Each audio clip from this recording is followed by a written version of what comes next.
আপনারা জানেন গিয়াসউদ্দিন আত-তাহিরি সাহেবের একটা ভিডিও ভাইরাল হয়েছে যে দেওয়ানবাগীর পক্ষে নাকি তিনি কথা বলেছেন। আসলে কি তিনি সত্যিকার অর্থে তিনি দেওয়ানবাগীর পক্ষে কথা বলেছিলেন, না বিপক্ষে কথা বলেছিলেন, না অন্য প্রসঙ্গে কথা বলেছিলেন? আজকে সত্যটা প্রকাশ করবো আপনাদের সামনে। প্রিয় দর্শক, আসলে গিয়াসউদ্দিন আত-তাহিরি সাহেবকে তিনাকে ইনভাইট করেছিলেন, দাওয়াত করেছিলেন ভণ্ড বেয়াদব দেওয়ানবাগীর ছেলের একটা প্রোগ্রামে।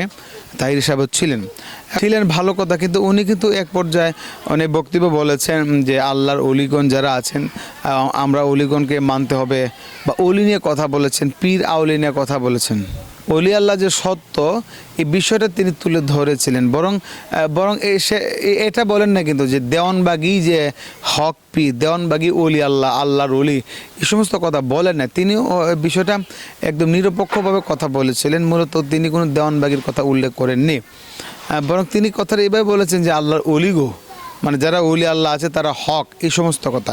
এখন ওলি আল্লাহ মানে তো আপনার দেওয়ানবাগীকে ওলি আল্লাহ সে বলেনি। হয়তো দেওয়ানবাগীর যে প্রোগ্রামে গিয়েছিল তিনি বললেন আল্লাহর ওলিদের দরবার।